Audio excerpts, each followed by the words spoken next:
The Cross'em Wrestling Entertainment Podcast, presented by Clovercrest Media, is what you AEW fans have been looking for. Noah Cross and Tyler Bard give their take on every week's episode of Dynamite. If you are a massive AEW fan, then it is time to join us every Sunday at noon Eastern Standard Time. Stay Cross'em. When I was 12 years old, I became a Jack Nicholson superfan. This happened almost overnight on an evening in February 1997 when I first saw The Shining. Here's Johnny! In those 20-plus years, I never stopped being a Jack superfan. I want the truth! You can't handle the truth! Get ready for You Don't Know Jack, hosted by me. Subscribe today on your favorite podcast platform. Clovercrest Media Group presents a CMG podcast. Keys to the City. Keys to the city, baby. When you see us, so you know. Crossed up by Kobe, little floater to Shaq, and then Shaq goes like this, and the rest is history. Pay attention. Don't tell me what to do, Devil Woman. But speaking of those Lakers, but I hold on. But I didn't make my. I didn't make my. I said Denver's gonna win. Yeah, you did. You said that. There's no other show like that. Clovercrest is doing great things right now. Streaming everywhere. In the next episode of All Four Down, every winning streak comes to an end.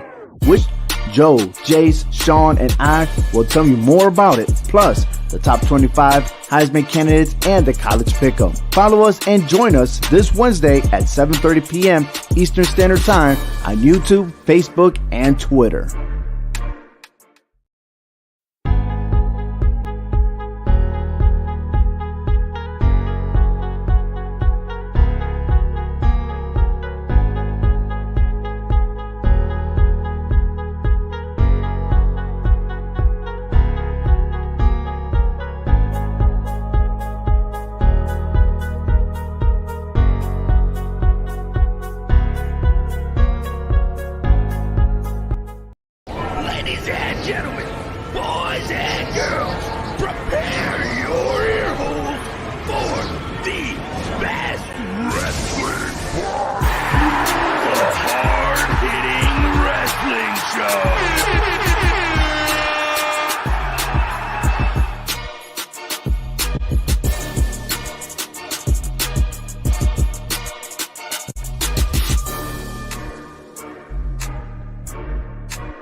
Hello everyone and welcome to the Hard Hitting Wrestling Show. I'm your host along with Jace, Hector, and I'm Ovi Muniz. Quite a show we got going on here. We got some clips that we'll discuss about Lars Sullivan. And we'll talk about AJ Styles and how it's working out, him being the captain. And then some updates on Survivor Series. But first, hey, let me once again, Hector, Big Jace, welcome to the show. Listen, Lars Sullivan, man, for one, we didn't see him for a long period of time for him to come back. And we're starting to understand more about why he is who he is. And I would like to read you about this real quick. And something that goes like this. And this is what he said on SmackDown. I learned to bully whoever I want. I could make them do whatever I want. I could make them eat whatever I want. Dirt, glass, bugs. I could do whatever I want. I could do this. And now that's intimidation and that's bullying. And I love it. So for you guys, Jace, I'll start with you. His character, the way he is. I mean, just tell me more about this guy. Do you like this idea or you don't like it? I actually do like it a lot. Lars Sullivan, when he gets in the ring, he's great. He's a fantastic big guy. He manhandles everyone, and occasionally he'll go to the top rope and do some crazy stuff too.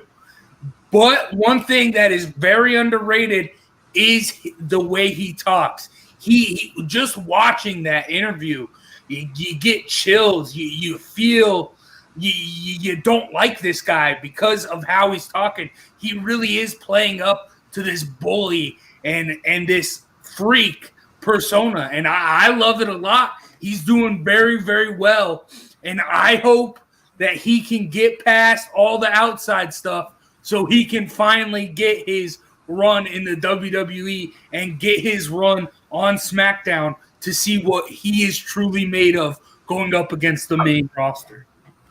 Well, Hector, I mean, you've heard him already a couple of times on SmackDown, even before, all he did was go in the ring and just toss everybody. What made you think, or what did you learn from him as a result of the reason why he does what he does? In the beginning when he first came about, didn't have an understanding of what he was all about. But now you get to understand a little bit more.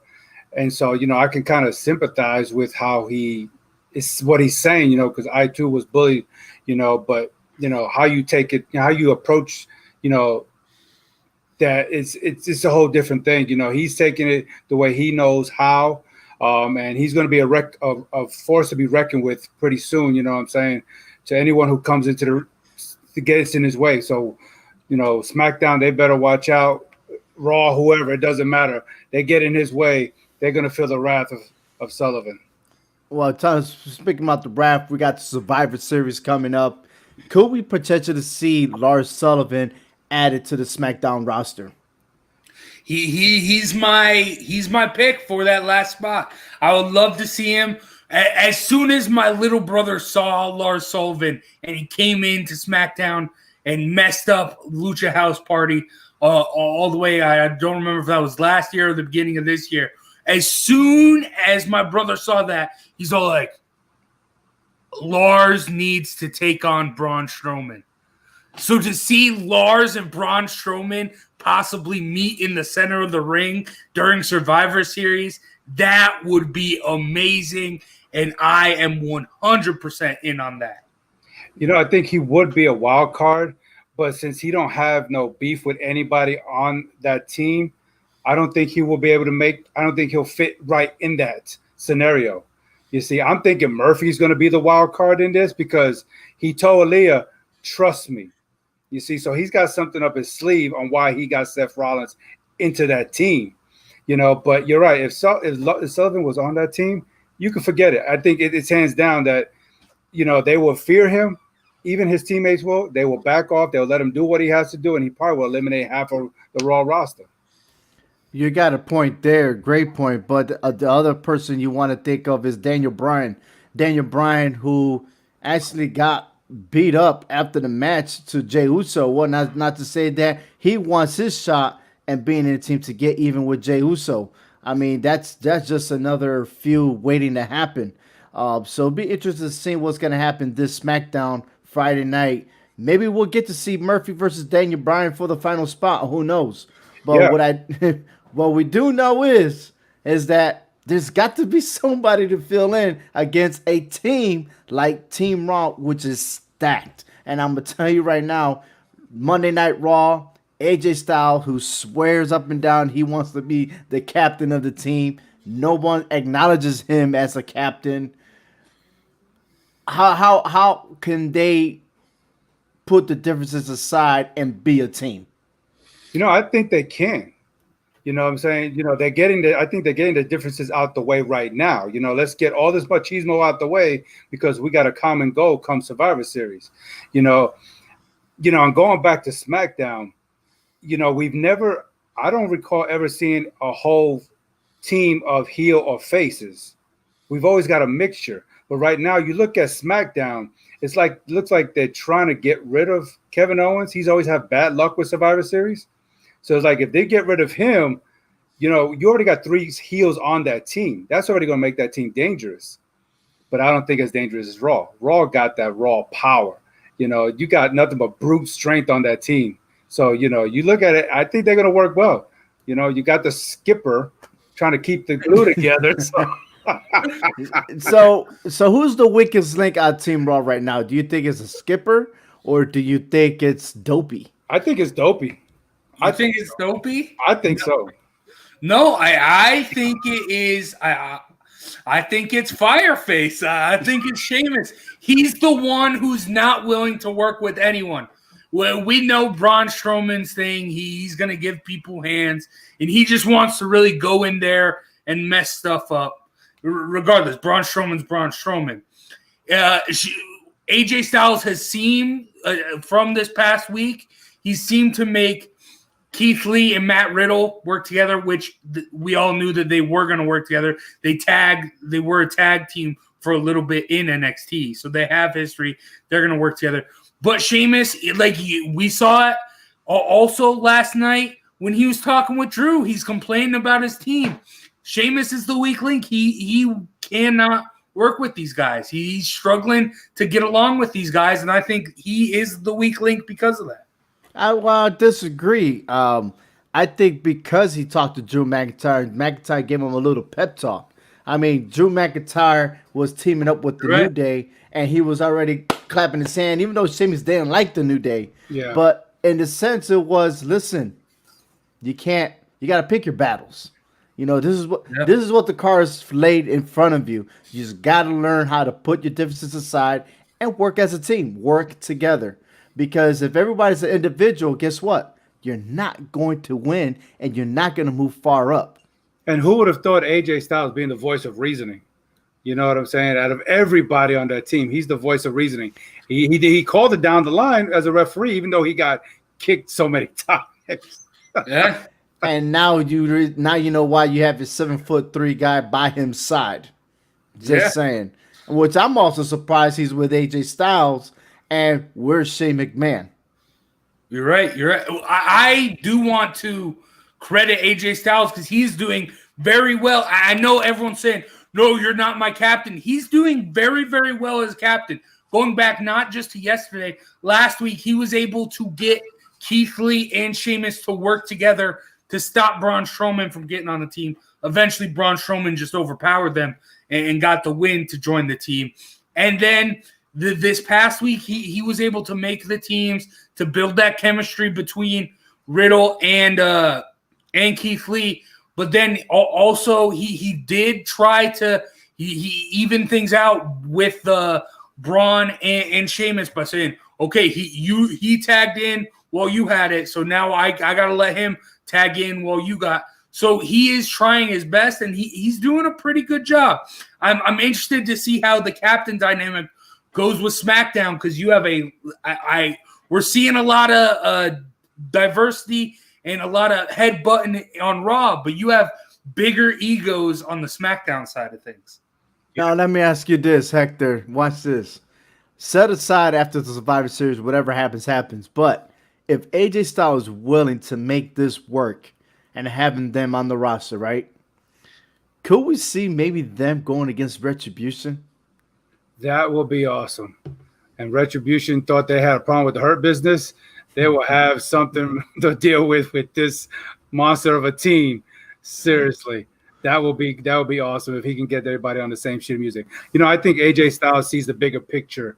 He sees the main objective, what's going on here. You know, whether you like him or not, you know what I'm saying? The phenomenal one knows what is at stake here, and he's trying to get this piece together. But I honestly think he still got it better off than what SmackDown got it. SmackDown, you know, they just got too many egos. You got a king, you got a Messiah, you got someone who doesn't know, but he understands what's going on now. Kevin Owens is swallowing in his sorrows that he can't seem to get past Survivor Series. We don't know who their fifth partner is. So to me, they're still dysfunctional, you know. So absolutely. But speaking about again, it's same page and not on the same page. Randy Orton is not on the same page, as he is now have to defend his WWE Championship on Monday Night Raw versus Drew McIntyre. So we could be seeing such as a semifinal winner, as so-called, that the winner between Orton and McIntyre may go against Roman Reigns. And in fact, we still got one more, and that person is The Miz with the Money in the Bank contract. So there's a history, Jace, between how often Orton holds the title. Do you think he'll retain after Monday, or you think Drew will be the champion? I don't know. It's really hard. I'm going back and forth. As of right now, the way I stand, I think Drew gets it done. Randy Orton, he does have a couple decent reigns, but he does also have a lot of Sasha Banks esque reigns where it doesn't even last a whole month. And I think what's best for business right now in WWE is selling a champion versus champion match between Roman Reigns and Drew McIntyre. Even though that's a matchup we've seen before, they are both the top dogs in both respective brand. So to see them go head to head, I just think that's what's best for business, and I think that's how we're going to see Survivor Series play out. You know, I would like to see Randy Orton still hold that title and go up against Roman Reigns. But either way, Raw side, they're not preparing themselves for Roman Reigns. They're only preparing themselves for each other, you know, and it's just not looking good for them. Roman Reigns is sitting back saying, you know what, you guys can't seem to get this together. I don't know who I'm going to wind up facing, but it doesn't matter. You know, he's ready to Superman punch whoever gets in his way come Survivor Series.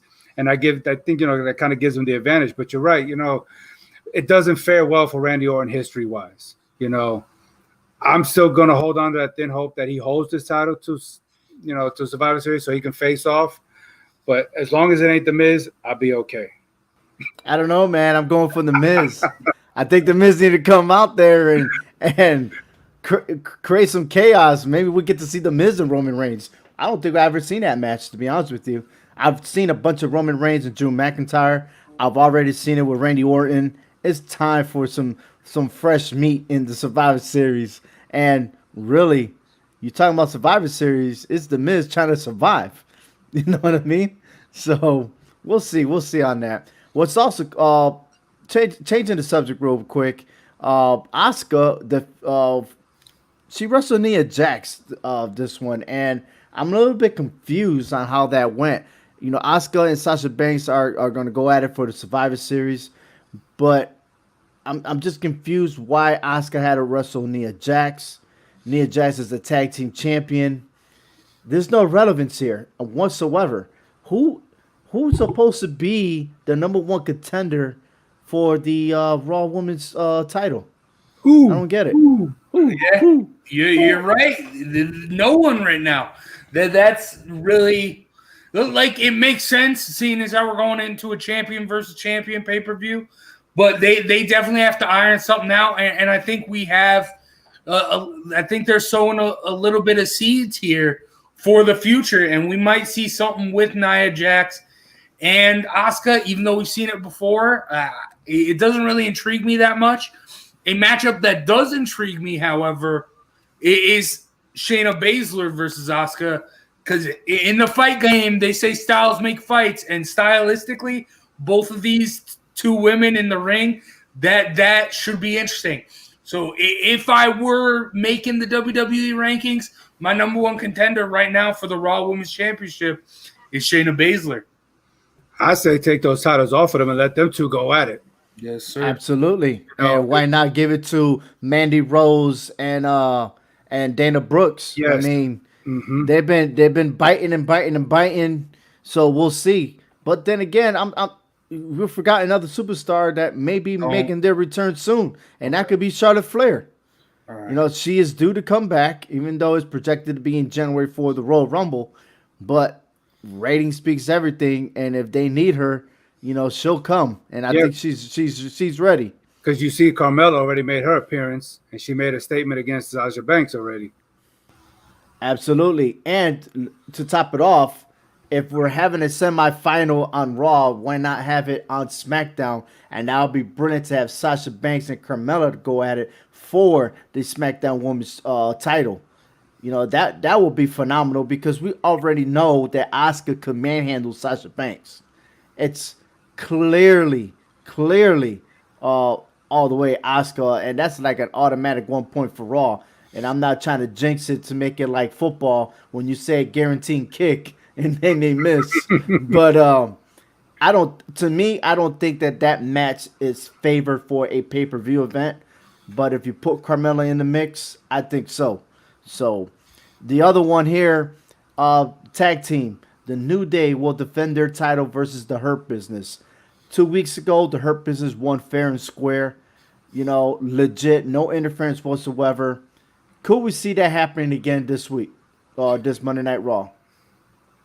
I don't. I'm kind of going back and forth with it, but deep down inside, I'm gonna say no because the New Day versus the Street Profits is such a dream matchup to see those two teams go face to face in the ring. I just really want to see it happen. So I'm gonna say no, but one crazy stipulation, tinfoil hat conspiracy that I might see happen here. It is Titus O'Neil. We saw him have his match with Bobby Lashley and want to get into the Hurt Business. Who's not to say he goes and he ambushes a Shelton Benjamin or a Cedric Alexander and weasels his way into that other tag team slot and ends up joining the Hurt Business. I'm so confused of everything you just said right now. Are you saying that he's gonna hurt, interfere, and help them win the tag team championship? No, before the match, he's gonna ambush either Cedric Alexander, Shelton Benjamin, and then they're not gonna have. They'll end up going in the ambulance, and then MVP's gonna struggle. Oh no, who do I find to replace him? They have this title opportunity, and Titus O'Neil's gonna be like, I've been asking, and I'm here for you. I know Bobby Lashley just gave me a beating, but I'm here, and I'm willing to accept the Hurt Business. Arr. I don't know if that's going to happen tonight, but I mean next week. But I can see that playing out like that. Yeah, this is the most that I've seen Titus O'Neil on television. All right, I didn't see him the whole entire year, maybe one appearance. All right, and he's always backstage or he's always doing something. Never seen him on TV, even though he was drafted. His name was on television. Never seen this guy until now. You know, I don't know, man. That's his in-ring career went under the ring like he did. Look, man. And now he's back. Look, to Jason's defense, I will agree, but for a whole different reason here. If the New Day were to lose those belts, I could see the Hurt Business winning those titles only because of Titus O'Neil interfering and helping the Hurt Business win those titles to say, look, I helped you get these titles. I know I could be an asset to this team. Now that you got the tag team titles, won't you let me in? That'd be the only reason. I'm not trying to hurt. I'm not trying to hate on the New Day. Okay, they're good. They're well decorated. They're on Raw for a specific reason. But I would like to see them take on the Street Profits. I think that'd be more credible for the Street Profits to get a big victory over a team like the New Day than it would be the Hurt Business. You know, let that happen later on, that the Hurt Business get those titles. Eventually, they stay together, they'll get those titles. But I think right now, to help the Street Profits boost themselves up as tag team champions, they need a valuable win. I think that could come against somebody like the New Day. So you think the Street Profits win that matchup between the New Day? If it was to come down to it, I can see myself leaning to it. You know, I know we're talking about red and blue here, and I'm a big Raw fan. You know, I love Raw, but, you know, the Street Profits are young. The New Day are old and seasoned. Sometimes you got to pass that torch, and if you have to do that a little bit by doing something like that to Survivor Series, then do what you got to do. And I could see something like that happening. Well, I'm gonna tell you this. I predict that the tag team championships will not change hands. I do foresee that the Street Profits and New Day go at it only because Big E's in the middle of this storyline. You remind you on SmackDown that they were discussing with Big E, you know, and Big E has, you know, his sarcasm and his looks say it all. You know what I mean? And affected on Raw, you know, the New Day were acting like the Street Profits. So, like, each tag team are making fun of each other. Why not just lay it out there in the middle of the ring? It's almost like the New Day versus the Usos when they had that rap battle, you know?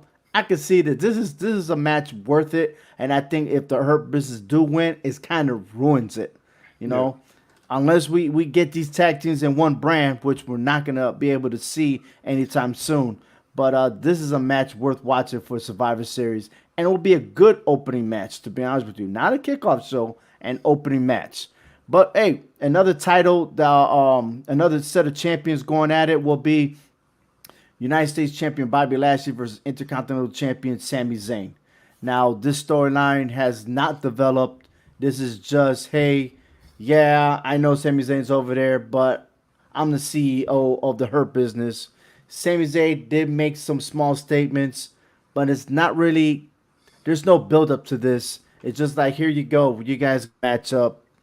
I don't know what to say about this match right here, except that there's one tough dude and the other guy just talks too much. Yeah, to me, there's really no hype to be behind this match. You know what I'm saying? I mean, there's really, okay, each side said what they had to say, and they just left it alone. You know what I'm saying? So I really see this maybe being the kickoff show or something like that. You know what I mean? It's just, there's no hype to this match, you know, and I hate to say it. I love the Intercontinental title and the history of it, but there's nothing going on here. I don't see anything. I don't even see a winner, to be honest with you. I wouldn't be surprised with that either. We talked about it last week. Ever since the road to Survivor Series started and this match was brought up, you guys have been saying stuff about it, and I've been defending it. I think this match is going to be interesting. You have the power, you have the brute strength of Bobby Lashley, and then you have the wits of Sami Zayn. He's going to wheeze. He's going to be sneaky. He's going to be slimy. He's going to weasel his way to get some possible pinfalls in this match.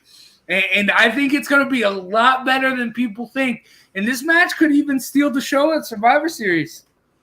I don't know, man. I mean, it's been a while since Bobby Lashley ever been in an exciting match since, like, I don't think he has one since he's returned to WWE, to be honest with you.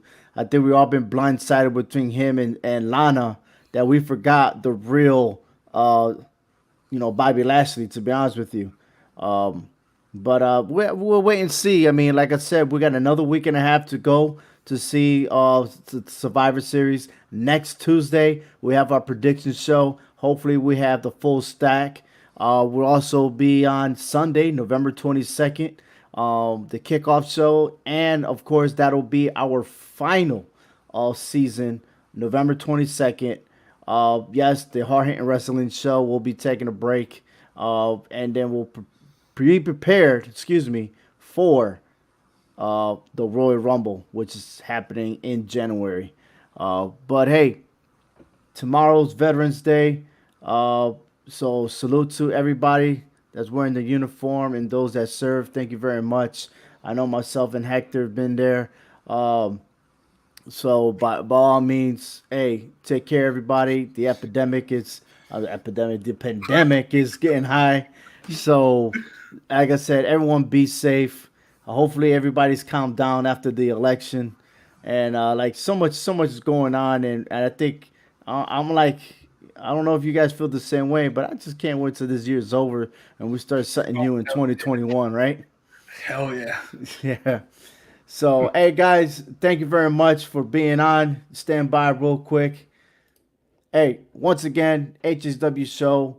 Catch us on www.hhwshow.com. Also visit clovercrestmedia.com to know more about our show and other podcasts that Clovercrest Media has in store. All right. Again, November 22nd is our final season, and we'll be up and running again starting in January to road to the Royal Rumble. And, of course, once that's complete, we'll be focused on WrestleMania. So on behalf of everybody, thank you so much. We'll leave one more commercial break, and then we'll sign out. Once again, thank you for listening to the Hard Hitting Wrestling Show.